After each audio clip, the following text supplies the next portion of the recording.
Assalamualaikum warahmatullahi wabarakatuh. Alhamdulillah, alhamdulillahi rabbil alamin. Wa bihi nasta'inu ala umurid dunya waddin. Wassalatu wassalamu ala sayyidina Muhammadin wa ala alihi wa sahbihi ajma'in wa man tabi'ahum bi ihsanin ila yaumiddin. Amma ba'du. Allahumma la sahla illa ma ja'altu sahla wa anta taj'alul husna idza syi'ta sahla.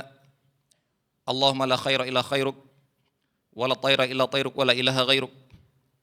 Allahumma la ya'ti bil hasanati illa anta wa la yadfa'us sayyiati illa anta wa la haula wa la quwwata illa bik.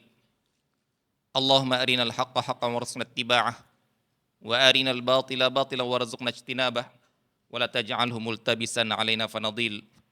Allahumma ja'alna mimman yastami'ul qawla fayattabi'u ahsanah fa innaka waliyyu dzalika wal qadiru 'alaih.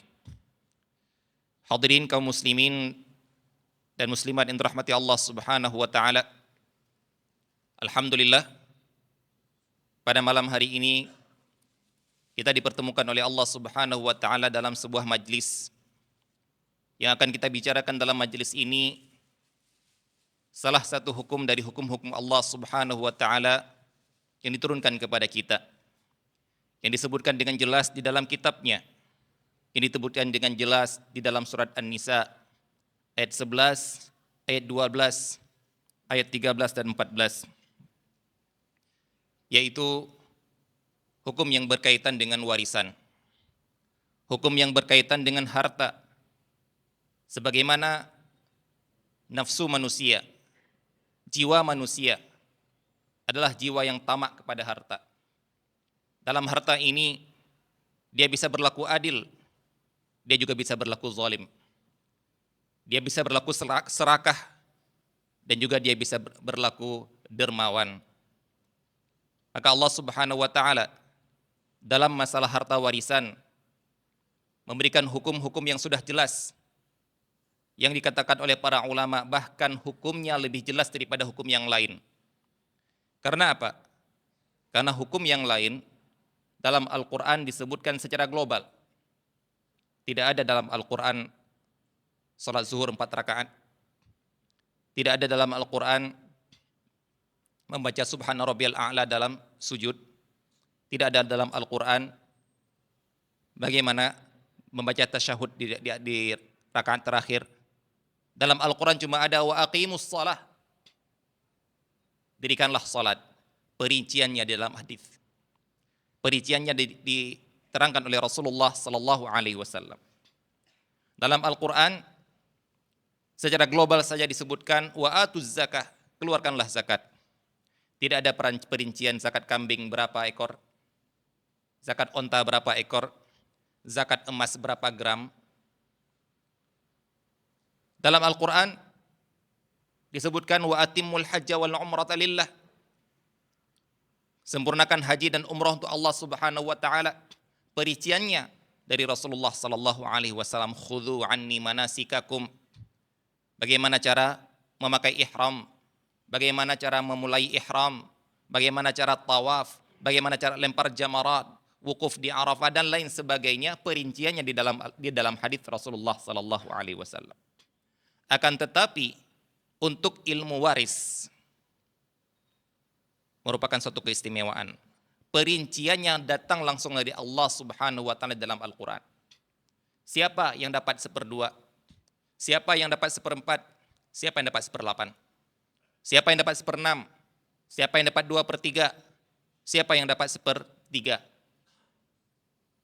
Ini semuanya disebutkan oleh Allah Subhanahu wa taala dalam surat An-Nisa ayat 11, 12 dan ayat terakhir dalam surat An-Nisa ayat 176. Kemudian Allah Subhanahu wa taala ketika menyebutkan pembagian warisan, siapa-siapa saja yang mendapatkan dan berapa-berapa bagiannya, di ayat ke-13 dan 14 Allah menyebutkan pujian dan hukuman. Pujian bagi orang-orang yang mau menegakkan hukum Allah Subhanahu wa taala dalam warisan ini, dan hukuman bagi orang-orang yang melampaui batas dan melanggar syariat dalam warisan ini. Allah berfirman, tilka hududullah. Yang disebutkan yang sebelumnya, yaitu bagian-bagian warisan, tilka hududullah. Itu semua adalah hukum-hukum Allah, batasan-batasan Allah. Kata hudud itu artinya batasan. Udah Allah mengatakan, wa may yuti'illaha wa rasulahu yudkhilhu jannatin tajri min tahtihal anharu khalidina fiha wa dzalikal fawzul azim. Barang siapa mutaat kepada Allah dan Rasulnya, maka dia akan dimasukkan ke dalam surga yang mengalir di bawahnya sungai-sungai, dan dia mendapatkan kemenangan yang besar, kemenangan yang agung. Ini pujian bagi orang yang mau menerapkan hukum Allah Subhanahu wa taala, dan yang paling dekat pembahasan hukum Allah dalam surat An-Nisa ayat 13 ini adalah yang sebelumnya, yaitu waris. Ayat ke-14, wa may ya'sillaha wa rasulahu, barang siapa yang durhaka kepada Allah dan Rasulnya, wa yata'adda hududahu, dan melanggar batasan-batasan Allah. Allah suruh ngasih kepada dia, nggak mau dikasih, zalim. Allah suruh ngasih sekian, dikasih lebih, sehingga menzalimi orang lain. Jadi dalam warisan itu sudah ada ketentuan tertentu. Kalau Anda lebihkan orang yang dapatnya sekian, Anda lebihkan, berarti seperti Anda mengurangi orang bagian dari orang lain. Berarti Anda telah melampaui batas. Wa yata'adda hududahu, apa hukumannya? Yudkhilhu naran khalidan fiha walahu adzabun muhin. Allah memasukkan dia ke dalam api neraka dan dia mendapatkan azab yang menghinakan. Maka dari itu perlu kiranya kita memahami secara garis besar. Kita ingat, yang saya ingin kita bahaskan di sini adalah bukan mengajak bapak-bapak dan ibu-ibu untuk menjadi orang yang ahli dalam hitungan waris. Itu biar urusan ustadz. Itu biar urusan Pak Kiai, itu biar urusan para ulama. Namun di sini yang kita ajak adalah untuk memahami hukum Allah Subhanahu wa taala seputar warisan, sehingga ketika terjadi kejadiannya pada diri kita dan dibagi sesuai dengan pembagian Allah dan Rasulnya, kita akan rela dengan mengatakan sami'na wa ata'na. Itulah yang Allah sudah putuskan. Dan semoga saya masuk surga gara-gara saya taat kepada hukum Allah Subhanahu wa taala. Jadi ingat, saya tidak mengajak bapak-bapak untuk menjadi orang yang pintar menghitung waris, karena itu tidak, ini merupakan ilmu yang agak langka, karena tidak semua bisa. Ada yang bilang bahkan agak sulit, karena di dalamnya ada unsur matematika, dan kita tahu sendiri, kita semua ini adalah musuhnya guru matematika sejak SD, SMP, SMA. Ya, jujur aja ya. Baik, nah pembahasan kita pada malam hari ini insya Allah dalam waktu singkat ini, yaitu kita akan mengambil yang berkaitan dengan salah satu rukun waris, yaitu harta. Rukun waris itu ada orang yang mati, ada ahli waris yang ditinggalkan, dan ada harta yang ditinggalkan. Baru dinamakan sekarang kita praktekkan warisan. Nah, insya Allah kita tidak berbicara dengan segala rukun ini, kita akan bicara salah satunya, yaitu yang kita sebutkan dalam judul, kenali harta warisanmu. Baik, insya Allah kita akan merangkai pembahasan kita ini dalam bentuk poin-poin insya Allah. Poin yang pertama, tidak dinamakan harta itu harta warisan kecuali setelah orang itu meninggal. Barulah kita namakan hartanya harta warisan. Barulah kita namakan pembagiannya pembagian warisan. Sebelum ada orang mati, tidak kita namakan pembagian warisan secara fikih. Jadi kalau ada orang nelpon Ustadz, tolong ke rumah Ustadz, ya ada apa Pak? Tolong kita adakan pembagian warisan Ustadz. Innalillahi wa inna ilaihi raji'un. Siapa yang mati Pak? Oh belum ada yang mati Pak. Kita bilang, kalau belum ada yang mati, maka itu bukan warisan. Terus apa? Boleh, tapi berarti nggak boleh bagi? Boleh. Tapi bukan warisan secara hukum. Apa itu? Kalau wasiat beda. Kalau wasiat itu, kalau ada wasiat harus ada kata-kata, kalau saya mati nanti. Itu namanya wasiat. Kalau bukan itu, hibah. Maka kalau mau hibah, nggak usah panggil ustadz. Kenapa? Karena ustadznya capek-capek datang juga nggak dapat hibah. Kalau mau bagi hibah, terserah Anda. Kecuali kalau hibah Anda untuk anak-anak, khusus bagi anak-anak, maka harus adil.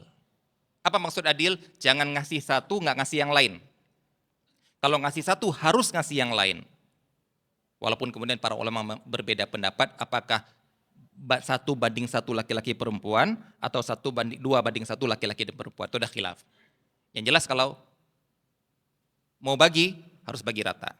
Tapi kalau Anda mau hibah ke yang lain, selain anak, boleh Anda hibah 100% harta Anda.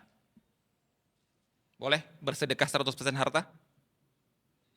Wah, ada yang bilang enggak, ada yang bilang boleh. Yang bilang enggak kayaknya takut sama istri kayaknya. Boleh. Ingat, kita bilang boleh.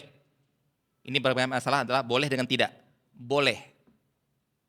Cuma afdol atau tidak? Nah, ini yang baru dibawakan kepada tergantung hatimu itu seperti hati siapa. Seperti hati Abu Bakar, silakan. Seluruh hartamu infakkan fisabilillah, serahkan kepada lembaga pendidikan, lembaga kemanusiaan, silakan. Terus kamu cari yang lain. Dan tidak ada penyesalan, tidak ada apa istilahnya kemudian patah semangat menjadi pengemis dan benar-benar tawakal kepada Allah. Ini adalah seperti Abu Bakar. Silakan contoh. Tidak ada larangan. Mau separuh? Contoh Umar bin Khattab. Mau 10.000 rupiah? Contoh Ustadz itu namanya. Nah, bolehkah seluruhnya? Boleh. Bolehkah sedikit? Boleh. Kenapa kapan itu? Ketika masih sehat walafiat. Itu yang dinamakan dengan hibah ataupun sedekah. Memang ada hadis disebutkan seorang sahabat datang kepada Rasulullah Sallallahu Alaihi Wasallam bawa emas sebesar telur. Berapa kilogram kira-kira? 1 kilogram itu kira. Lebih dari 1 kilogram kalau sebesar telur. Ya Rasulullah, ini saya berikan hadiah ini fisabilillah. Saya berikan telur ini untuk sedekah fisabilillah dan saya tidak punya harta lain kecuali ini. Nah, dia sudah ngasih, dikasih tahu apa ujung-ujung kehidupan dia. Diambil oleh Rasulullah, dilempar ke dia, ambil lagi. Yang meriwayatkan hadis ini mengatakan seandainya kena, luka dia. Tapi nggak kena waktu itu. Ambil ini. Kata Rasulullah, kenapa ada di antara kalian bawa seluruh hartanya kepada saya, kemudian setelah dikasih, dia menyesal jadi pengemis. Hatinya beda. Nah, coba kalau kita katakan boleh, boleh. Cuma mana yang afdol? Tergantung hati Anda bagaimana. Tergantung ketawakal Anda kepada Allah Subhanahu wa taala bagaimana setelah Anda berinfak. Ada orang ngeluarkan 10.000 aja, udah cerewet, udah satu komplek tahu semua. Nah, ini bukan masalah berapa yang keluar, hatinya nggak siap. Ada orang keluar 2 miliar, santai aja dia. Baik. Jadi kalau sebelum mati apa namanya? Hibah atau sedekah. Sama sebenarnya hibah dan sedekah itu hukum dalam fikihnya sama, babnya sama. Bedanya adalah kalau hibah diberikan kepada orang tujuannya untuk menjalin kasih sayang, menjalin cinta. Kalau sedekah lebih cenderung kepada untuk cari pahala. Yang berarti sedekah itu kepada fakir miskin. Hibah itu atau sedekah bisa juga kepada orang kaya. Ya, makanya dalam pembagian kurban itu kan para ulama mengatakan kan, yang ada yang disedekahkan, itu fakir miskin. Ada yang dihibahkan, dihadiahkan, itu bagi tetangga-tetangga yang kaya. Ya, jadi tetangga yang dapat kurban itu yang merasa, kamu kira saya miskin ya? Bukan, ini bagian ada di hadiah. Ada yang dimakan sendiri. Baik, jadi kalau mau hadiah, nggak usah panggil ustadz. Nah, jadi ini yang poin yang pertama. Warisan itu baru dinamakan warisan ketika dia sudah meninggal. Poin yang kedua, harta warisan setelah orang ini meninggal, ternyata dia urutan terakhir dalam pembagian. Jadi, kalau ada kerabat kita yang meninggal dan menurut urutan ahli waris, saya termasuk ahli waris kalau dia meninggal. Jangan senang dulu. Karena namanya warisan itu urutan terakhir kalau masih ada sisa di urutan sebelumnya. Maka apa urutan sebelumnya? Yang pertama, apa kira-kira? Apa yang harus dikeluarkan dari harta peninggalan orang meninggal sebelum warisan? Aduh, kok cepat sekali ngomong utang. Yang pertama, pengurusan jenazah. Bukan utang dulu. Pengurusan jenazah, yaitu mari kita gunakan harta dia untuk maslahat dia dulu. Baru kalau masih sisa, baru untuk orang lain. Istilahnya apa istilahnya? Selamatkan diri sendiri dulu, baru kita pakai untuk menyelamatkan orang lain. Penuhi dulu kebutuhan sendiri, kalau masih ada sisa, baru kita zakat. Ya, kebutuhan dia, pada jasad dia, penyelenggaraan jenazah dia, yang pertama kita ambil dari harta dia. Ini secara hukum fikih.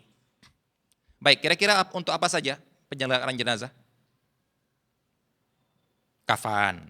Apalagi? Pemakaman. Mungkin di Jakarta ini pemakaman harus beli.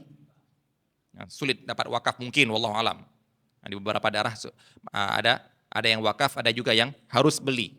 Nggak ada yang apa masing-masing keluarga punya pemakaman sendiri. Mau orang lain nggak boleh. Kamu beli sendiri. Ini kami punya beli sendiri. Misalnya nggak ada, butuh dari uang dia. Ongkos gali kubur, ongkos mobil jenazah, ongkos ambulan.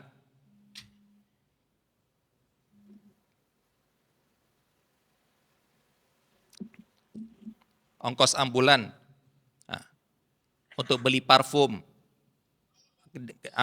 daun bidara, dan lain-lain sebagainya. Selama itu butuh untuk penyerangan jenazah, pakai uang dia. Nah, kalau ada yang mengatakan, Ustadz, tapi di tempat kami sudah ada dana kerukunan. Atau di sini apa istilahnya? Dana kematian, kalau ada tempat lain dana kerukunan. Jadi ngumpul, setiap bulan ada yang nyetor, maka siapa yang meninggal, sudah, gak usah urusan kamu, semuanya urusan dana ini. Maka jawaban kita, alhamdulillah, ini kita berbicara secara hukum asalnya, pakai uang dia. Kalau ada yang bantu, ya itu sudah merupakan perbuatan yang baik. Seperti utang juga, utang itu asalnya, kalau utang saya, ya pakai uang saya. Lo ada yang bayar, orang lain bayar, alhamdulillah. Baik, maka kita pakaikan urusan jenazah dulu. Kalau masih sisa, mari kita lanjut yang kedua. Kalau nggak sisa, ya sudah. Misalnya dia yang meninggal ini orang termiskin di dunia, yang penuh derita bermandikan air mata. Siapa Pak? Orang termiskin di dunia masih dipegang rekornya oleh orang Indonesia? Siapa? Menggizir, itu orang-orang angkatan 80-an tahu itu. Nah, anak-anak zaman sekarang nggak paham lagi Pak itu Pak. Ya, aku merasa orang termiskin di dunia yang penuh derita bermandikan air mata. Saking nggak mampu beli air, mandinya pakai air mata dia Pak. Ya, kalau yang seperti ini berarti ya nggak usah yang kedua, sudah habis uangnya. Kalau masih sisa, maka kita berlangkah yang kedua yaitu baru hutang. Selesaikan hutang dia. Selesai hutang, masih sisa, baru ke yang ketiga yaitu wasiat. Karena wasiat ini merupakan tabarruk ataupun derma terakhir seseorang di atas muka bumi ini. Yang lain ketika masih sehat walafiat dia sedekah, derma. Ini kalau wasiat dia mengatakan kalau saya mati. Ataupun dia mengatakan saya berikan ini untuk sana ketika dia sedang fase terminal di dalam sakitnya. Fase terminal sudah benar-benar rebah di kasur, tidak bisa ngapa-ngapain lagi, yang kata dokter tinggal nunggu mati. Dibunuh nggak boleh, tinggal nunggu mati aja lah. Nah, saat itu dia mengatakan ini itu, maka itu namanya diberikan hukumnya seperti hukum wasiat. Nah, untuk wasiat ini seseorang boleh berwasiat dengan dua syarat, tidak untuk ahli waris. Anda sudah tahu dia kalau saya mati dia mewarisi. Maka dia tidak boleh Anda wasiatkan, kalau saya mati kasihkan rumah itu kepada dia ya, nggak boleh. Kenapa? Rasulullah SAW bersabda, Innallaha a'ta kulladzi haqqin haqqahu fala wasiyata liwaris. Allah Subhanahu wa taala sudah memberikan semua orang haknya masing-masing. Maka jangan kamu berwasiat lagi kepada ahli waris karena sudah punya hak sendiri nanti. Jadi kalau Anda mau berwasiat, carikan tempat-tempat yang bisa mendatangkan jariah kepada Anda ketika meninggal. Sedangkan waris Anda diam saja akan terbagi sendiri. Karena itu urusan lain. Yang kedua, tidak boleh lebih daripada sepertiga. Batas maksimal sepertiga harta. Nah, maksud sepertiga di sini adalah dari harta setelah pembayaran utang. Jadi misalnya dia meninggal hartanya 900 juta. Dia bilang, sepertiga harta saya untuk masjid itu. Nah, tunggu dulu, jangan ngambil langsung 300.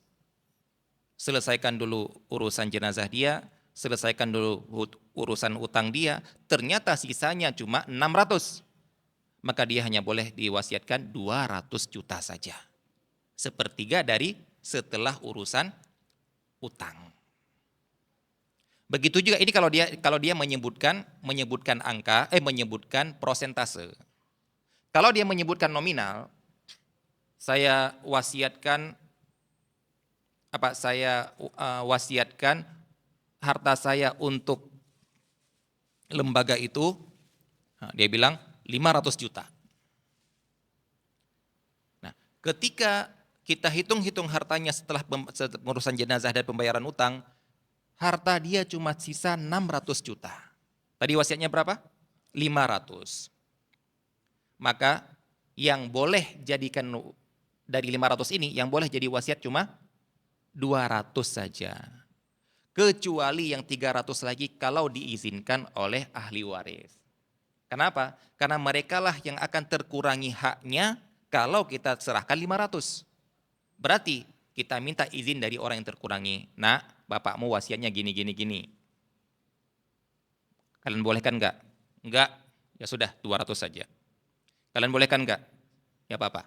Maka 500 semuanya untuk masjid itu. Baik. Nah, kalau sudah wasiat ada, utang masih sisa, kemudian berhasil dikeluarkan wasiat, berarti untuk waris pasti ada. 2/3 sisa dari utang pasti untuk warisan. Nah, ini malah kemudian kita baru melihat bagian-bagian untuk ahli waris. Jadi jangan senang dulu, jangan-jangan bapak kita utangnya lebih banyak daripada uang yang dimilikinya ataupun aset yang dimilikinya.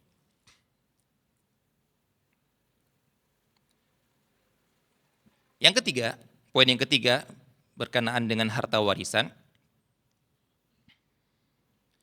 Warisan itu adalah seluruh harta yang dimiliki ketika orang itu meninggal. Nah, ini poin ini harus digarisbawahi karena banyak orang salah paham. Yang namanya warisan itu adalah seluruh harta yang dimiliki oleh orang tersebut ketika dia meninggal, itulah harta warisan. Karena apa? Kita harus menekankan poin ini. Karena ada sebagian yang mengira bahwasanya yang namanya harta warisan si A, misalnya gini ya, seorang si A punya ahli waris. Yang namanya harta warisan si A adalah harta yang dimiliki oleh si A. Misalnya si A meninggal, si B ahli warisnya. Ahli waris ada B, C, D, E misalnya. Maka ada yang mengatakan, ini pemahaman orang-orang awam dari benak dia sendiri. Ada yang mengatakan B, hak warisan kamu dari si A cuma harta yang didapatkan oleh si A ketika kamu bersama dia. C, harta warisan kamu dari si A, harta yang didapatkan oleh si A selama kamu hidup bersama dia. Yang di luar itu bukan bagian kamu. Ini ada yang berpendapat ada yang mengira seperti ini. Ini bukan pendapat ulama ya. Ada yang mengira seperti ini, yaitu saya pernah ditelepon. Ustadz, ini ada yang bertanya, seorang suami, dia kaya raya, punya uang banyak, selama dia dengan istri pertamanya ini, istrinya ini dan anak-anaknya punya uang banyak. Kemudian dia menikah lagi. Dia dengan istri pertama kira-kira punya anak 3. Wallahualam saya lupa kasusnya, pokoknya seperti ini, 3 misalnya. Kemudian dia nikah lagi dengan seorang wanita, kemudian dari wanita yang kedua ini dia punya anak 1. Kemudian ini sama istri yang pertama sudah puluhan tahun, mungkin ada 20 tahun gitu. Kemudian sama istri yang kedua baru 2 tahun meninggal. Si laki-laki ini meninggal, suami ini meninggal. Mungkin nggak tahu perkara stres, poligami, wallahu alam nggak tahu. Yang jelas meninggal. Maka si istri pertama merasa, ini yang nelpon, yang tanya, yang bilang ke orang yang nanya ke saya ini, yang bilang ke dia yang istri pertama, dia merasa, Ustadz, istri yang kedua ini kan baru 2 tahun, berarti harta miliaran yang dimiliki oleh suami saya, ini bagian kami berempat, saya dan 3 anak saya. Lah, istri yang kedua kan baru 2 tahun bersama suami saya. Maka harta yang didapat oleh suami 2 tahun inilah yang jadi warisan mereka. Ini yang dia pahami seperti itu. Orang ini, ibu itu ngomong ke orang ini nanya ke saya bilang, itu prinsip, itu pendapat maling, saya bilang gitu. Enggak, harta warisan bukan seperti itu. Wahai istri yang pertama, walaupun Anda sudah 30 tahun bersama suami Anda, kemudian suami Anda menikah dengan seorang wanita, baru 1 bulan sama dia, kemudian dia mati. Ini lagi kasus mati lagi ya, gara-gara poligami. Berarti Anda yang sudah 25 tahun dengan yang baru 1 bulan, hak Anda sama, 1/8 bagi 2. Kalau si suami punya anak. Berarti mereka bagian istri berapa? 1/8. 12,5% bagi 2. Berarti 6,75% untuk mereka berdua. Nah, makanya istri-istri itu nggak mau dipoligami gara-gara ini, Pak. Beda kalau suami punya istri 4, maka dari masing-masing istri kalau istrinya punya anak berapa? 1/4. Mati yang kedua 1/4. Mati yang ketiga 1/4. Makin banyak istri makin banyak warisan. Kalau si istri makin banyak madu, makin sedikit warisan. Ya, jadi alasan inilah yang harus Bapak pahamkan ke istri Anda. Berhasil? Berhasil Anda, nggak akan mati insya Allah. Lihat ketika dia mati, harta yang dia miliki sekarang berapa? Nah, walaupun ada baru bersama dia 1 detik. Contoh 1 detik gimana? Saya terima nikahnya dengan mahar sebagaimana disebutkan. Maka si istri langsung dapat berapa? Kalau punya anak, kalau nggak punya anak, 1/4 dari harta suami dia. Belum ngapa-ngapain. Ini miliarder punya uang 2 miliar, dapat 1/4 dari 2 miliar. Kira-kira si istri ini senang apa sedih dengan kematian suaminya? Yes, gitu ya. 500 juta dapat tanpa ngapa-ngapain. Dan disinilah Pak biasanya banyak terjadi kezoliman di sini. Apa itu? Dizolimi oleh mertua dia. Apa mertuanya bilang? Kamu kan belum ngapa-ngapain sama anak saya.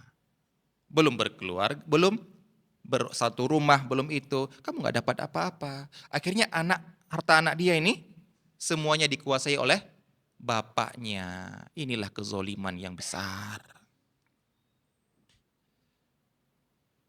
Kadang-kadang terjadi dalam keluarga juga.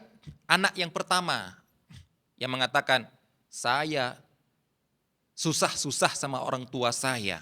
Dulu waktu awal-awal Bapak merintis karir, saya termasuk orang yang ikut-ikut susah. Ikut bangun pagi, ikut bersihkan rumah, nggak ada pembantu lah. Kamu dek, enak kamu. Adiknya masih umur 6 tahun misalnya. Begitu bapak meninggal, dia merasa, dek, harta kamu, pantas kamu dapat cuma yang 6 tahun ketika kamu bersama bapak, itu untuk kamu. Yang sudah 20 tahun sama bapak, itu untuk saya. Maka kita katakan inilah kezoliman. Makanya di dalam hadis yang dikatakan,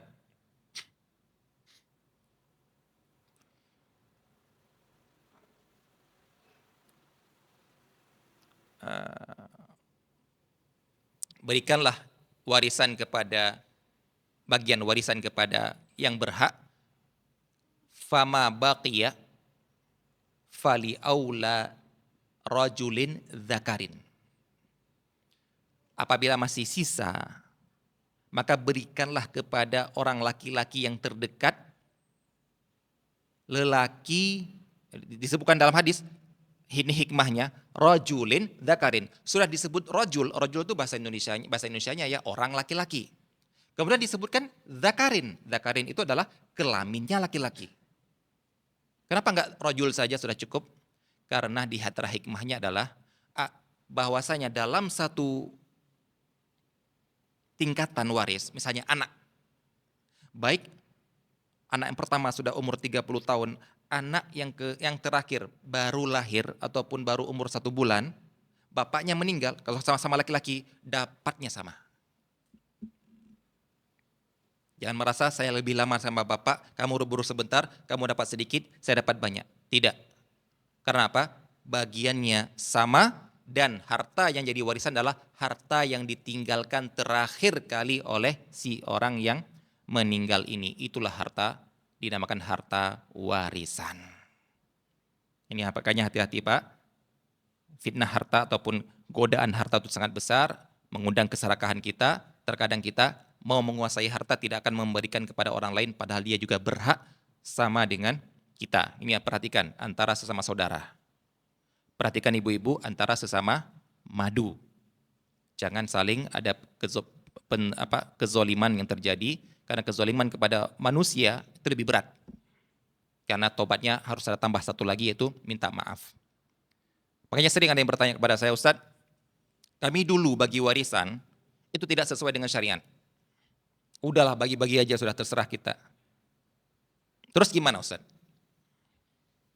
Jawaban saya, orang yang tidak bagi warisan sesuai dengan syariat, pembagian syariat, ada 2 kemungkinan. Kemudian yang pertama, terzolimi. Kemudian yang kedua, menzolimi. Apa maksud terzolimi? Siapa tahu dia termasuk yang di dalam hitung-hitungan, dia dapat, tapi nggak dikasih. Siapa tahu menurut hitung-hitungan, dia dapatnya setengah, dikasih seperempat. Berarti dia ada terzolimi. Ada orang yang menzolimi. Sebenarnya dia nggak dapat. Tapi gara-gara dia pintar ngomong ataupun bagaimana memberikan alibi dan lain sebagainya, dia dapat. Seperti kasus salah satu anaknya murtad. Salah satu anaknya murtad menurut hukum waris nggak dapat. Tapi dapat juga akhirnya. Kenapa? Wallahu a'lam.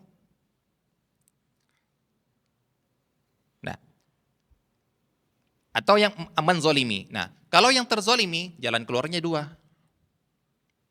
Apa? Minta hak.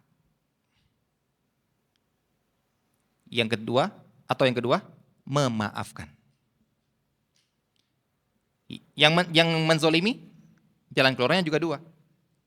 Kembalikan haknya atau minta maaf. Selesai sudah.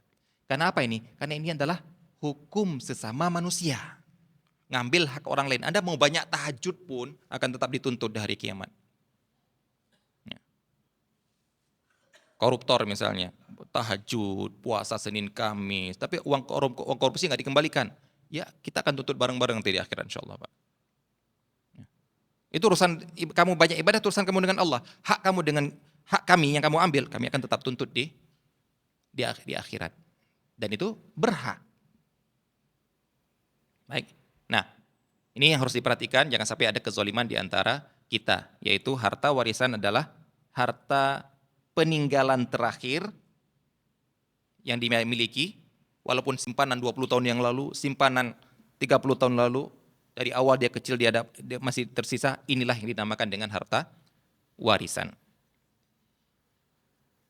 Yang keempat,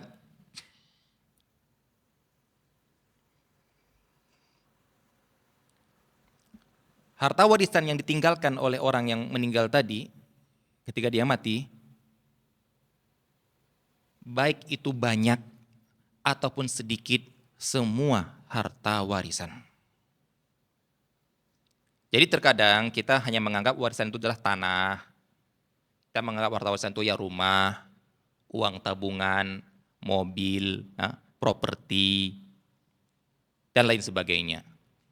Yang nampak besar saja, tidak.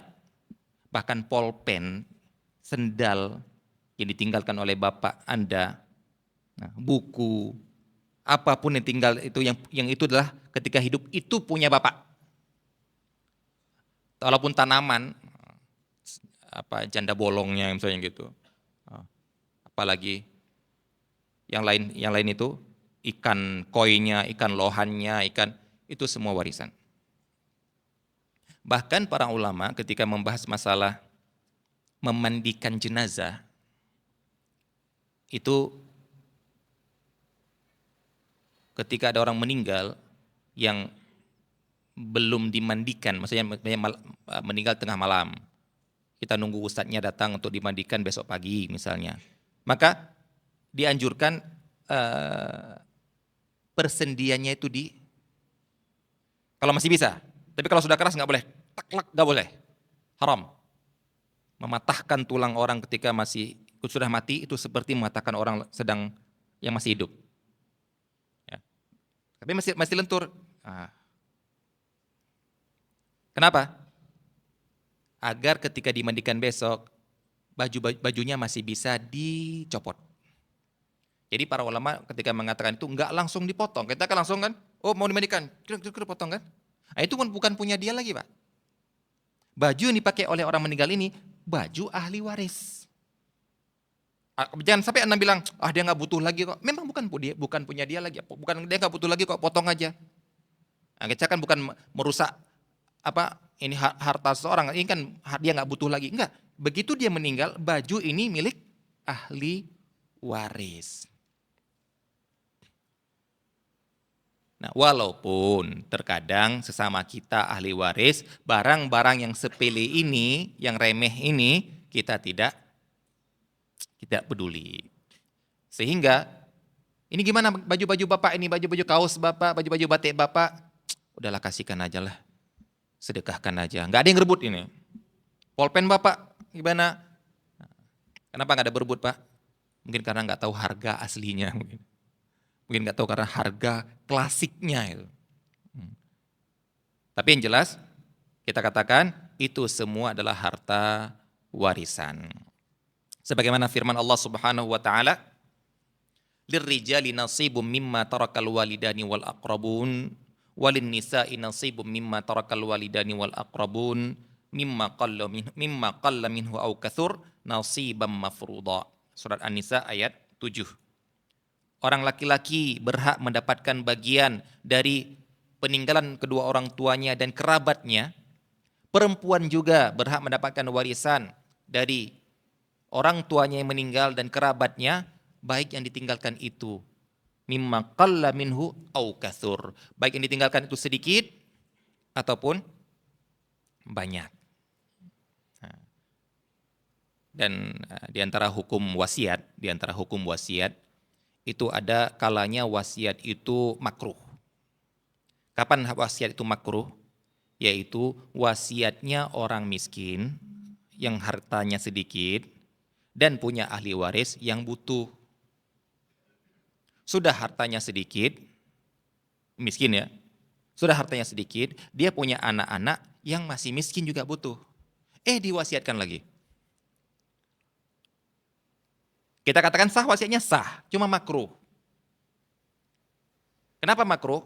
Karena dalam hadis dikatakan ketika Sa'ad bin Abi Waqqas, seorang sahabat Rasulullah SAW, ingin ketika dia merasa hampir mati, sakit ya, walaupun nggak mati juga, merasa hampir mati, kemudian dia minta izin pada Rasulullah SAW untuk menginfakkan seluruh hartanya. Kata Rasulullah, jangan. Separuh ya Rasulullah, jangan. Sepertiga ya Rasulullah, sepertiga baru boleh. Dan itu sebenarnya sudah banyak. Kemudian Rasulullah SAW menutup hadisnya dengan mengatakan, innaka antadhara warathataka aghniya'a khairun laka min antadharahum 'alatan yatakaffafun nas. Kamu meninggalkan ahli waris yang kaya, yang berkecukupan, lebih baik daripada meninggalkan mereka tetap miskin masih minta-minta sama orang. Di sini menunjukkan bahwasanya, ayo harta yang kita punya ini, berikanlah kecukupan yang pertama untuk ahli waris kita. Kalau memang mereka ketika kita hidup miskin, beda kalau jangan-jangan dia lebih kaya daripada kita, ya udah wakaf aja semuanya. Dan mereka nggak butuh, peninggalannya cuma 10 juta. Anak-anak kita punya itu gaji dia 1 bulan 40 juta, ngapain lagi ini kan? Nah ini kasusnya adalah hartanya sedikit, miskin, ahli waris butuh, maka dimakruhkan dia berwasiat. Biarlah harta ini untuk ahli waris. Kenapa? Karena lebih utamakanlah ahli waris dibandingkan ke orang lain. Nah ini poin, semua yang kita tinggalkan itu adalah warisan, baik yang sedikit ataupun yang banyak. Poin berikutnya,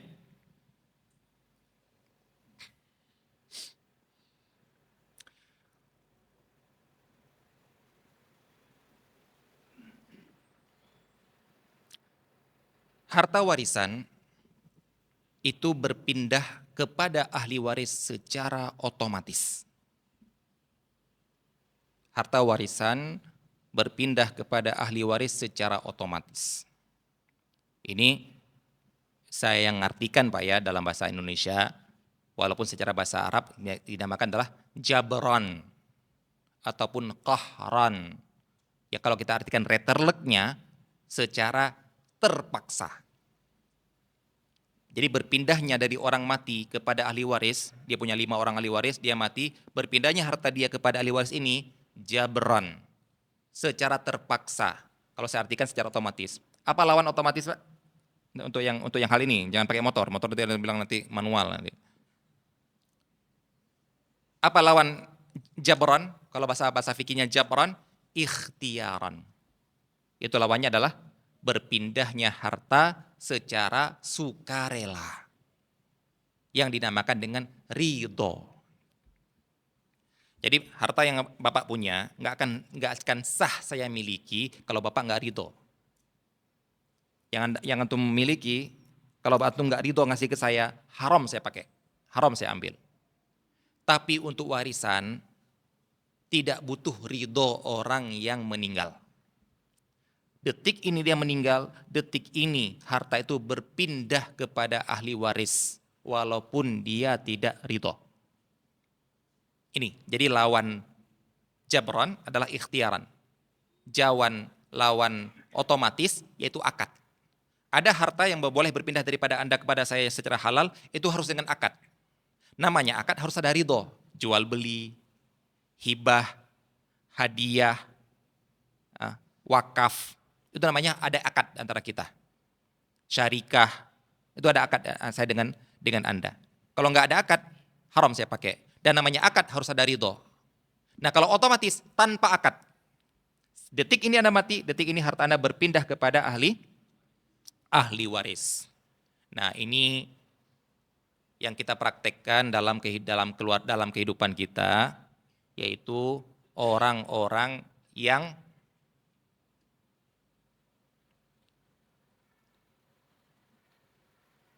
melarang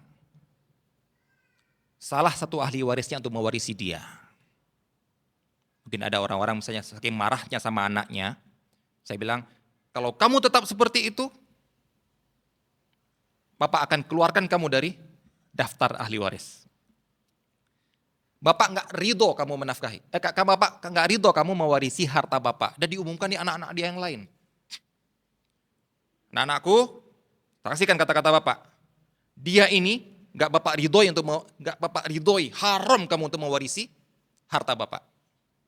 Misal, ya, saking marah dia kepada anak ini nangis. Kenapa? Karena dia nggak belajar ilmu waris. Kalau belajar ilmu waris, santai aja dia. Oh, kamu nggak takut? Enggak, Pak. Kenapa? Bapak mati tetap saya ambil kok hartanya. Dan secara fikih saya bukan pencuri. Secara fikih saya nggak haram ngambil. Jadi nggak boleh yang kerabat dia yang lain, kamu sudah dibilang sama bapak, nggak boleh kamu ambil, nggak ridho diambil, kok ngambil lagi? Itulah namanya warisan. Nggak butuh keridhoan orang yang meninggal. Gimana? Insya Allah azan dulu, salat dulu, nanti kita lanjutkan sedikit lagi Pak ya. Sallallahu alaihi Muhammad wa ala alihi ajma'in. Assalamualaikum warahmatullahi wabarakatuh. Alhamdulillah. Wassalatu wassalamu ala rasulillah wa ala alihi wa sahbihi wa mawalah wa la hawla wa la quwata illa billah. Kita lanjutkan masih dalam poin bahwasanya harta warisan itu berpindah otomatis, yang berarti tidak butuh ridho, yang berarti tidak butuh kenal, tidak perlu tahu. Kalau memang dia adalah ahli waris menurut hukum Allah Subhanahu wa taala, berarti dia berhak mendapatkan harta yang ditinggalkan oleh orang mati tersebut. Ada sebuah kisah ketika saya mengisi kajian tentang ini di Bondowoso, Jawa Timur. Kemudian selesai kajian, ikut makan-makan bersama para jemaah, bilang, "Ustadz, ada seorang teman kami, mereka dari keluarga keturunan Arab. Kita tahu ya, keluarga keturunan Arab itu sangat menjaga nasab. Mereka punya pohon nasab, tahu saya ini dengan dia tuh ketemunya di kakek yang keberapa, mereka tahu. Sehingga mereka punya nasab apa istilahnya ailah, Bafaqih, Bajabir, Bawazir, Basalamah. Itu namanya sebuah kerabat di bawah nama orang ini. Nah, dia itu zaman dulu mungkin tahun-tahun 90-an, dia bilang dia mendapatkan surat. Di dalam surat itu ada uang kira-kira cuma puluhan ribu rupiah. Nggak sampai juta-jutaan lah, entah puluhan ribu, entah ratusan ribu, lupa. Kayaknya puluhan ribu. Bukan dikirim pakai WSL, dikirim pakai surat, kemudian dibilang, ini warisan untuk kamu. Kamu yang meninggal, kemudian dikasihkan pohon nasab yang meninggal ini dan kamu di sini. Menurut hitung-hitungan warisan dia sekian banyak, kamu cuma dapat sekian puluh ribu. Dia nggak tahu siapa yang mati. Kerabat jauh sekali. Tapi setelah ditelusuri ternyata dia termasuk yang mendapatkan warisan. Bayangkan, ini mereka menerapkan tidak butuh ridho. Orang yang meninggal ini tidak tahu malah, kalau namanya ridho kan harus tahu dulu. Tapi karena itu memang sudah hukum Allah Subhanahu wa taala, itu bagian kamu, itu hak kamu berpindah kepada kamu otomatis, maka dia berhak mendapatkan warisan dari orang yang meninggal ini.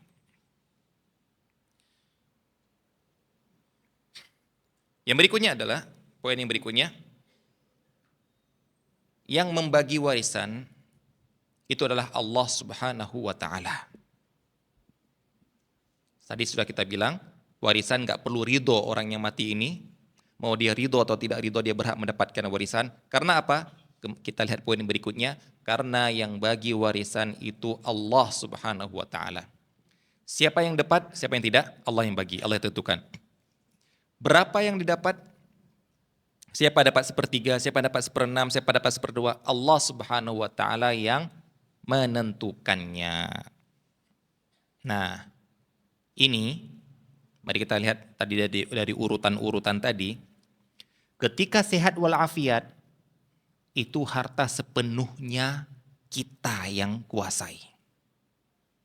Maksudnya kuasai di sini bukan kepemilikan mutlak ya, boleh kita gunakan sesuka kita walaupun diharam, bukan.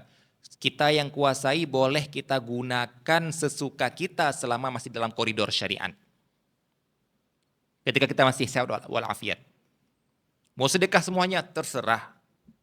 Mau diwakafkan semuanya, terserah. Mau dihadiahkan semuanya, terserah. Mau dimakan semuanya, terserah. Misalnya dia setiap gajian 10 juta gajian habis 1 bulan. Nggak ada simpanan, nggak ada hitung-hitung zakat berarti. Namanya karena zakat itu adalah uang simpanan, nggak ada. Boleh, ya terserah uangnya dia kok. Saya satu keluarga ada 5 orang. Saya mau beli Alphard. Boleh? Loh, jangan sampai ada orang bilang, kamu kan cuma 5, Xenia kan udah cukup.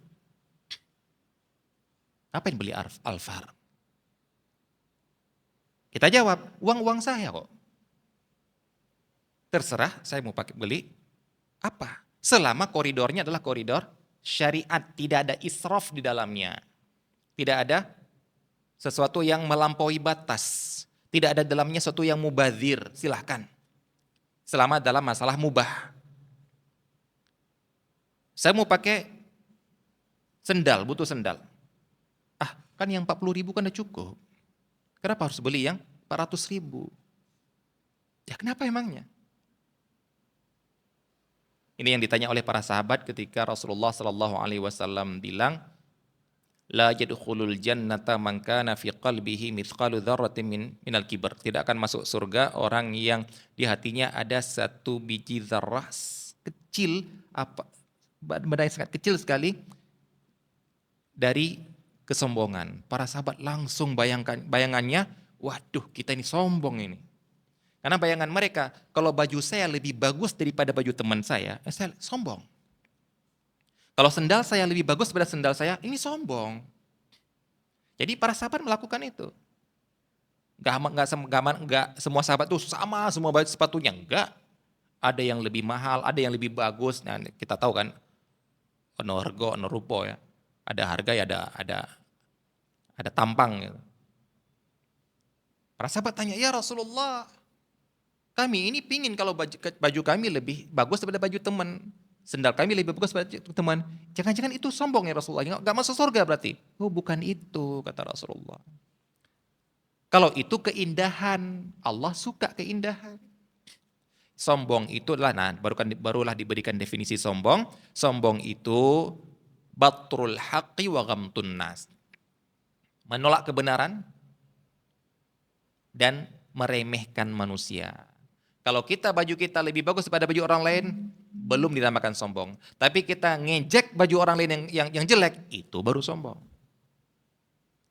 Tapi hanya saya, senang baju saya lebih bagus daripada dia. Senang aja, nggak apa-apa. Tapi, baju cuma baju online, baju online hati-hati ya, nanti benangnya jatuh-jatuh itu ya. Itu baru sombong. Ghamtun nas, menghina manusia, meremehkan manusia. Ya. Nah, itu kalau kita masih sehat walafiat. Makanya di saat inilah kata Rasulullah sallallahu alaihi wasallam, afdalus sadaqati. Sedekah yang paling afdal yaitu anta tasaddaqa wa anta sahihun syahihun ta'malul hayata takhshal faqra wa ta'malul ghina. Sedekah yang paling afdal itu kapan? Ketika kamu sedang sehat walafiat. Sedang kamu sedang pelit-pelitnya. Pelit kenapa? Orang biasa ya, makin bertambah penghasilan, makin bertambah kebutuhan. Padahal dulu dia dengan gaji segini cukup ini. Cukup, masih ada tabungan. Begitu naik, kok kayak nggak cukup lagi yang kemarin itu, tambah lagi. Nah, jadi ada sifat apa kita? Pelit. Sehingga ketika ada yang minta, bukan nggak ada uang, nggak ada bagian untuk kamu dari hitung-hitungan saya. Nah saat ini kalau Anda mau bersedekah paling afdol. Ta'malul atakhshal faqra wa ta'malul ghina, kata Rasulullah. Saat kamu sedang takut jatuh miskin dan kamu pingin tetap kaya, tetap berkecukupan. Saat itu kamu bersedekah paling afdol. Jangan sampai kata Rasulullah, baru ketika kita sudah mau mati, baru bilang, ini untuk dia, ini sedekah, ini hadiah. Itu nggak afdol lagi. Kenapa? Orang sudah putus asa. Udah nggak mungkin lagi saya tambah harta, udah kasih orang lain aja lah. Nah ini lagi pingin-pinginnya nambah harta, kok bisa ngasih orang lain? Nah ini Pak Afdol. Kapan nih Pak? Sehat walafiat. Terserah. Yang kedua, ketika hampir mati, Allah cuma mengizinkan sepertiga. Anda mau menghabiskan harta? Untuk bagi-bagi, untuk sedekah, untuk wakaf, cuma boleh sepertiga ketika hampir mati. Berkurang kan? Tadi sebelumnya 100% menjadi cuma sepertiga. Begitu mati, nol. Anda nggak boleh ngutak-ngatik lagi. Begitu mati, Anda nggak boleh nol, nggak boleh ngutak-ngatik harta Anda. Karena yang bagi sekarang Allah. Berapa persen untuk dia, berapa persen untuk dia, berapa persen untuk dia, Allah yang bagi. Sebelumnya ketika kamu masih sehat, terserah. Begitu kamu hampir mati, cuma boleh sepertiga. Begitu kamu sudah mati beneran, nol hak kamu untuk membagi. Semuanya bagi adalah Allah Subhanahu wa Ta'ala. Makanya, kalau ada orang yang mengatakan, dan sudah pernah ada yang mengatakan, mungkin yang tahun-tahun hidup-hidup tahun 80-an, paham insya Allah. Yaitu seorang tokoh mengatakan, yang cari harta kan saya. Ini kan harta saya. Kok saya nggak boleh membagi warisan sesuka saya? Kok nggak boleh saya kasih yang perempuan lebih banyak pada laki-laki? Kok nggak boleh? Ini kan harta saya. Dia ingin menentang hukum Allah, tapi memperlihatkan kebodohan dia dalam ilmu waris. Prinsip kamu salah, Pak. Bapak boleh bilang itu ketika Bapak sehat. Ini kan harta saya, terserah saya mau beli apa. Ini kan harta saya, terserah mau saya kasih masjid itu 100 juta, ini 1 miliar, itu pesantren itu 500 juta, terserah saya. Nah, itu ketika sehat nggak apa-apa ngomong itu Pak. Tapi ketika Bapak sudah mati, itu bukan hak Bapak. Nggak ada lagi kata-kata, ini kan harta saya. Bukan. Begitu Bapak mati, bukan harta Bapak lagi. Berpindah otomatis ke ahli waris. Dan yang bagi Allah Subhanahu wa Ta'ala. Itu harus kita pahami. Ini namanya konsep waris. Banyak orang-orang liberal ngatak-ngatik ilmu waris, mengkomentari ilmu waris. Sebenarnya mereka nggak paham ilmu waris itu apa. Pernah saya di satu kelas dengan teman ketika di S2 di IAIN, ngomong tentang, teman ini sedang menentang tentang 2:1, laki-laki dan perempuan.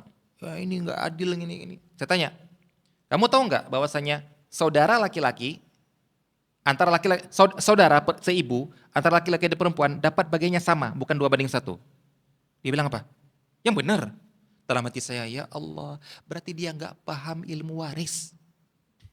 Nggak paham waris secara keseluruhan, cuma tahu lidzakari mithlu hadzil unsayain, dikritik sama dia. Inilah kedunguan mereka. Paham konsep ini Pak? Begitu Anda mati, nol hak Anda untuk ngutak-ngatik harta Anda. Karena bukan harta Anda lagi, berpindah otomatis kepada ahli waris. Memang Pak, Bu, kita nggak, kalau bicara dengan orang awam, sudah. Nggak bisa kita terapkan hukum kepada mereka harus diajarkan. Terkadang orang ibu-ibu misalnya ketika suaminya meninggal, anaknya kemudian ngutak-atik harta suaminya, ngutak-atik harta bapaknya sendiri. Terkadang ibu-ibu ini bilang, Nak, ngapain kamu tebang-tebang pohon bapakmu itu? Nangis bapakmu dikubur. Nah, itu biasanya gitu kan? Nak, ini kan rumah peninggalan bapakmu, ini kan rumah legend ini. Hah? Rumah legenda ini, masa kamu mau jual, masa kamu mau utak-atik, masa kamu mau ubah? Itu, omongan siapa itu? Orang awam. Maka kita bilang, Bu, ini bukan rumah Bapak lagi, ini rumah kami. Ini rumah kita. Bu, pohon ini bukan punya Bapak lagi, ini punya kita. Sekarang kita yang ngutang-atik, Bapak nggak akan nangis di sana. Bapak nangis di sana cuma gara-gara kok nggak sedekah, itu ya mungkin nangis di sana. Tapi gara-gara ngutang-atik harta ini untuk apa nangis? Karena ini sudah harta kita, bukan harta Bapak lagi. Nah, itu kambing kesayangan bapakmu itu jangan dijual. Bapaknya udah meninggal. Enggak, ini bukan punya bapak lagi, ini punya kita. Berpindah otomatis yang bagi Allah, yang bagi adalah Allah Subhanahu wa Ta'ala. Nah, jadi perhatikan, ini konsep waris. Jangan bukan Anda lagi bagi lagi. Nah, kita kembali yang ke tadi, yang orang mau bagi waris sedang masih hidup. Maka kita katakan itu bukan waris, karena kamu masih hidup, begitu kamu mati yang bagi adalah Allah Subhanahu wa taala. Nah, maka kita katakan bagi orang ini, kalau dia beralasan, Ustadz, saya takut Ustadz, kalau saya mati nanti anak-anak saya berebutan, maka saya mau bagi dari sekarang.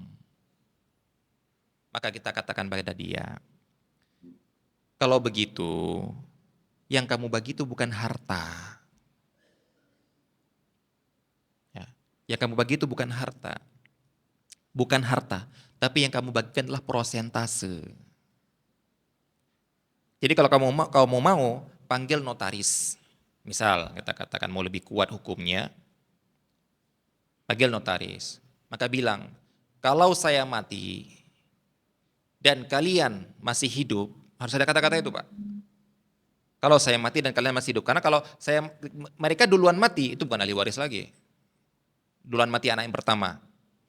Maka nggak ada lagi kalau bapak ini mati masih ada bagian untuk si anak pertama, nggak ada lagi. Kalau saya mati, kalian masih hidup, maka bagian kamu sekian, sekian, sekian. Dia sudah konsultasi sama Ustadz. Jadi bukan kamu dapat rumah itu bukan. Ya, nggak ada. Bahkan para ulama mengatakan, walaupun ada rumah yang sama, 6 rumahnya. Dan dia meninggalkan, ketika dia mati punya anak laki-laki 6. Dan nggak ada ahli waris lain, cuma mereka tok. Masing-masing dapat satu bagiannya. Ya. Maka apakah masing-masing anak dapat satu rumah? Tidak. Tapi satu rumah ini milik berenam. Satu rumah milik berenam. Jadi 1/6. Kenapa? Karena mungkin rumah di daerah Kalibata beda harganya dengan rumah yang di Bogor. Sehingga kalau kamu ngambil yang ini, nilainya 500 juta. Yang ngambil yang di sana, nilainya 1,5 miliar. Walaupun nama sama-sama bentuk satu. Ya. Jadi yang dibagi adalah prosentase. Nah, Bapak sudah konsultasi sama Ustadz dan karena kalian orang nggak pernah pesantren, nggak tahu hukum, Bapak khawatir nanti kalian membagi warisan nggak sesuai dengan syariat, maka sekarang Bapak mau bagi. Kalau Bapak mati, bukan harta, bukan ini nak untuk kamu, itu nak kamu, itu namanya hadiah, bukan waris. Kalau Bapak meninggal, maka kamu dapatnya 20%, 10. Saya anaknya 7, 4 laki-laki, 4 perempuan, 3 laki-laki. Yang laki-laki 20%, perempuan 10. Saya istrinya sudah nggak ada lagi. Catat. Sehingga ketika Bapak benar mati, mereka 7 orang ini masih hidup, nggak bisa lawan lagi. Catatan seperti ini. Dan mereka juga nggak paham hukum waris. Itu boleh nggak? Boleh. Itu bukan membagi waris, tapi menasihati, mewasiatkan bagian kalian nanti sekian. Bukan mewasiatkan harta ya, memesankan pada kalian bahwasanya nanti bagian kalian seperti ini. Dan ini tidak mengapa, karena dia bukan sedang mewariskan. Yang ketujuh, harta waris bisa berupa benda dan juga bisa berupa hak.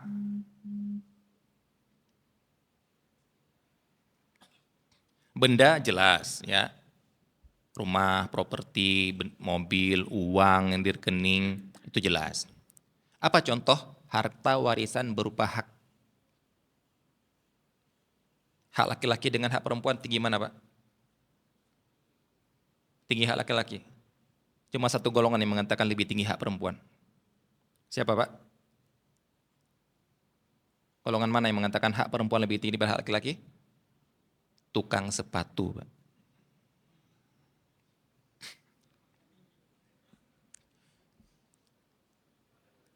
Contohnya adalah Anda punya hak paten.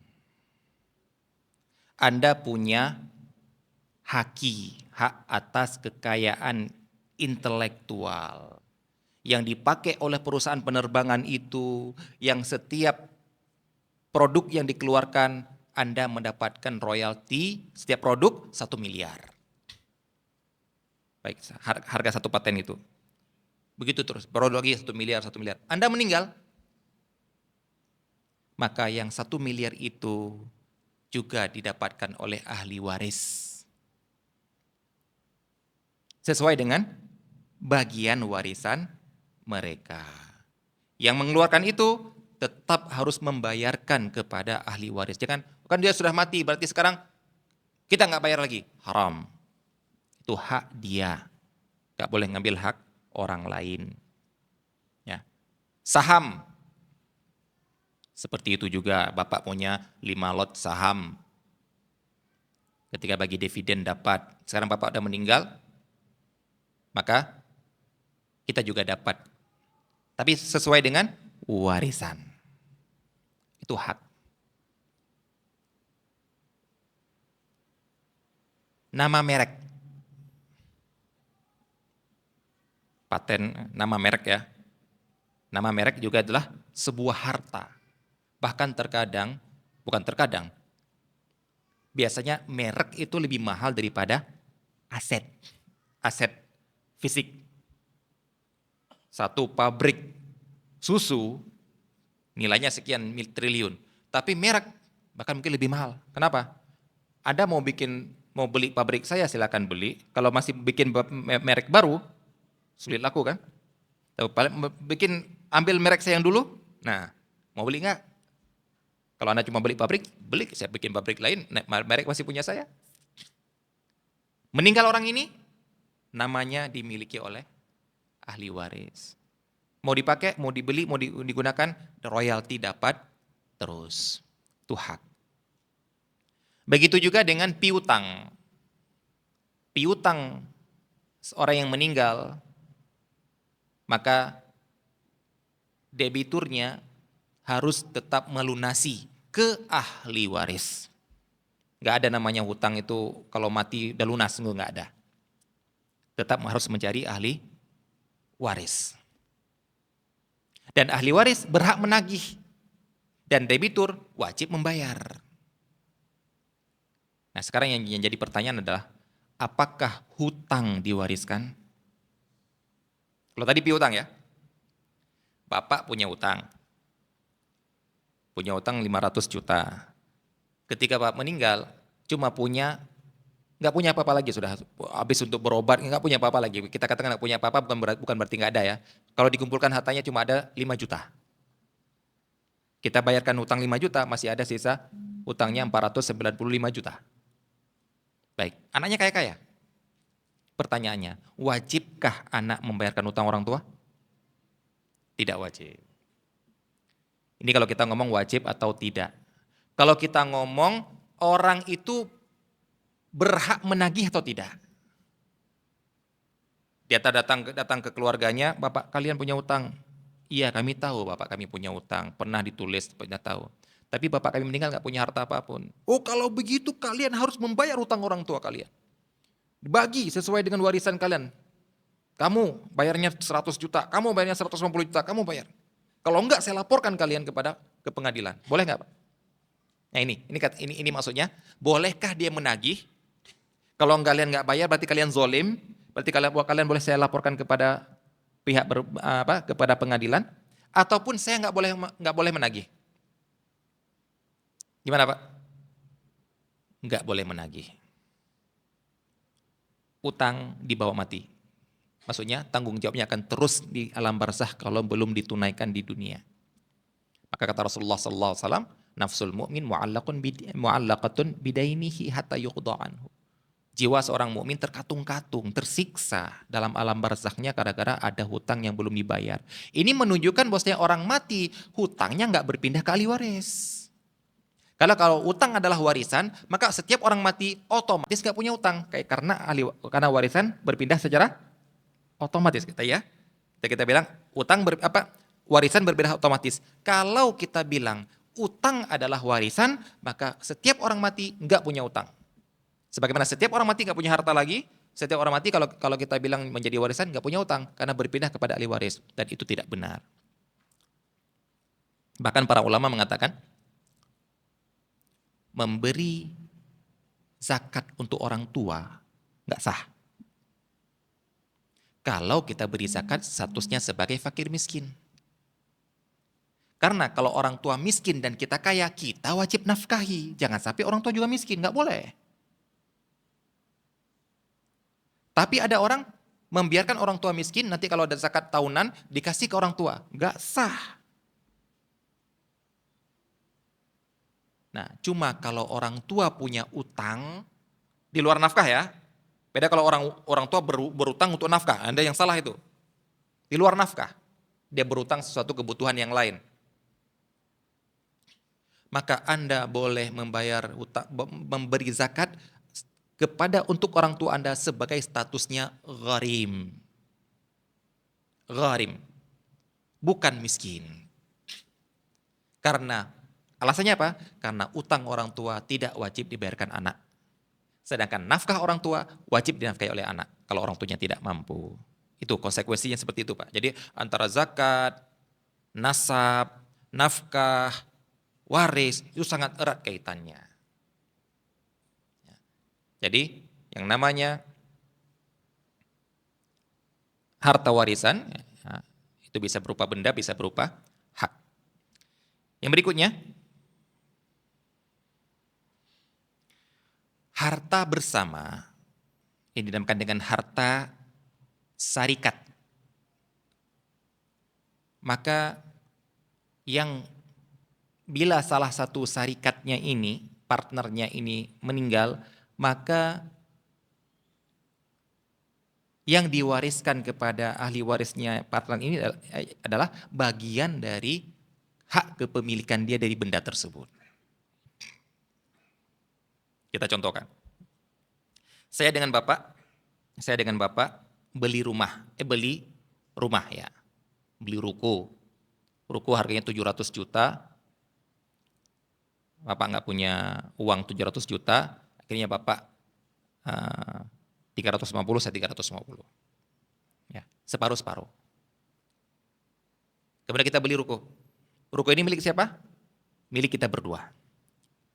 Kemudian saya meninggal. Maka dan saya punya 5 orang ahli waris. Istri 1, anak 4 misalnya. Maka otomatis sejak saya meninggal, Pak, rumah ini sekarang milik berenam. Bapak separuh lagi milik mereka berlima sesuai dengan bagian warisannya. Nggak ada yang namanya, oh kalau saya mati berarti nggak ada yang miliki rumah ini. Bapak langsung mengakuisisi rumah ini sebagai Bapak kasihkan uang kepada ahli waris saya. Tidak, Pak.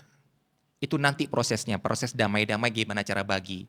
Yang jelas begitu saya meninggal, bagian saya yang 50% ini langsung terwariskan kepada ahli waris saya. Ini gampang ya. Gampang ini karena jelas berapa bagian. Saya berapa bagian? Bapak.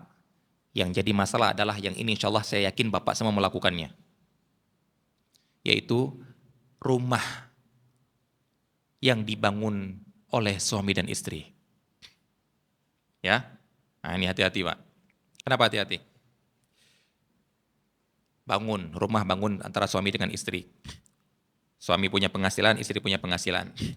Suami hari ini sudah beli tanah misalnya ya. Tanah jelas belinya berapa persen jelas. Baik, suami beli semen, istri beli pasir. Suami beli bata, istri beli besi. Suami beli genteng, istri beli, bangunlah sebuah rumah. Baik, kemudian suaminya meninggal.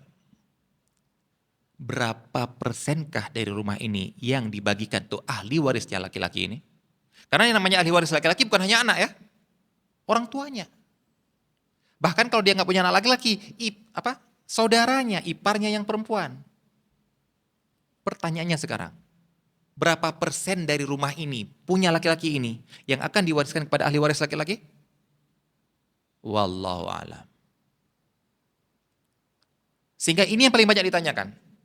Ustadz, Bapak meninggal gini. Ini rumah bersama, Bapak dan Ibu bangun bersama. Berapa yang dibagikan Ustadz? Anak yang nanya sebenarnya. Berapa bagian bapakmu? Saya nggak tahu Ustaz. Kalau kamu nggak tahu apalagi saya. Sebenarnya gitu jawabannya enak. Kamu panggil saya sebagai Ustadz, saya cuma membagi berapa bagianmu dari warisan bapakmu. Kamu dapat 1/5, kamu dapat 1/6, kamu dapat 1/3 dari bagian bapakmu. Cuma yang mana harta bapakmu saya nggak mau tahu. Saya cuma mengatakan gini. Kalian yang tahu, oh Ustaz, atau apa, ada rekening, ada tanah, ada mobil, ada ruko. Kamu yang tahu kan? Ini bagiannya. Terus kamu yang mempertanyakan, tapi ada rumah Ustaz, ini rumah harta bapak dengan ibu. Berapa yang diwariskan Ustaz? Jawaban saya, bagian bapak. Kami nggak tahu bagian bapak berapa. Kalian aja nggak tahu, apalagi saya. Ya kira-kira siapa yang salah? Ku tak tahu. Nah, ini terkadang ada kezaliman yang terjadi kapan? Ketika bapaknya meninggal, ibunya menguasai rumah. Kan saya masih hidup. Ini rumah ini kan saya bangun bersama. Nggak boleh dibagi dulu. Zolim. Kalau perempuan zolimah berarti. Ya, zolim. Zolim kepada siapa? Ahli waris laki-laki ini bukan hanya anaknya. Mertua perempuan ini. Iparnya. Kenapa? Ini harta kamu, memang ada harta kamu, cuma nggak seluruhnya. Sebagiannya. Begitu juga, istrinya meninggal duluan. Suami menguasai, nggak dibagi. Ini ada kezoliman. Merasa saya punya hak sini. Benar punya hak, tapi hak kamu berapa? Nah ini, jangan sampai terjadi kezoliman. Maka malam ini, bapak dan ibu dan istri bapak yang sama-sama bangun rumah, bikin kesepakatan. Berapa bagian saya, berapa bagian kamu? Kenapa Pak? Gini, karena kan bagi rumah kan nggak jelas tadi kan? Ini pasir ini kan? Baik, pastikan. Pertanyaan saya sekarang, mana lebih enak duduk berdua menyepakati? Ini suami, ini istri, berapa adik bagian kamu? Udah Mas, 50-50 aja lah. 50-50 aja ya. Baik, 50-50 ya. Ayo kita pas notaris, tanda tangan, saksikan. Nanti kalau saya mati, kamu tunjukkan ini ke ipar-ipar kamu. Ini loh, mau bagi harta bagian saudara kalian, ini loh bagiannya 50, kami sudah sepakati. Sudah, diam mereka. Tapi kalau tidak, apa yang terjadi? Ketika saya mati, ada 7 wali waris saya. Ipar-ipar saya termasuk, kakak saya termasuk wali waris saya. Mungkin saya nggak punya anak laki-laki. Maka si perempuan ini harus debat dengan 7 orang. Pertanyaan saya, lebih enak debat dengan 1 orang atau 7 orang? Nah, makanya sekarang. Ya, tolong semoga kita meninggal tidak menyisakan kasus. Karena ada doa di antara doa untuk jenazah di dalam salat jenazah kan, di rakaat yang keempat itu Allahumma la taftinna, Allahumma la tahrimna ajrahu wa la taftinna ba'dahu. Ya Allah, jangan Engkau haramkan kami dapat pahala gara-gara sebab dia. Ya Allah, jangan Engkau membuat fitnah peninggalan dia. Anda mau mati menyisakan fitnah? Anda mati menyisakan kasus. Gara-gara apa? Gara-gara Anda tidak menyelesaikan ketika Anda masih hidup. Jadi seakan-akan, udahlah kalian menyelesaikan sendiri sama ibu kalian. Ya terkadang gara-gara Anda terjadi pemutusan tali silaturahim. Padahal bisa Anda selesaikan ketika Anda masih hidup. Ya, ini beberapa poin insya Allah yang dapat kita sampaikan. Walaupun ada beberapa poin lagi dan juga masih ada tentang kasus-kasus yang lain yang berupa tentang ahli waris. Kalau ini kan tentang harta warisan. Dan insya Allah kalau memang ada kesempatan kita akan melanjutkan kembali. Wassalamualaikum warahmatullahi wabarakatuh.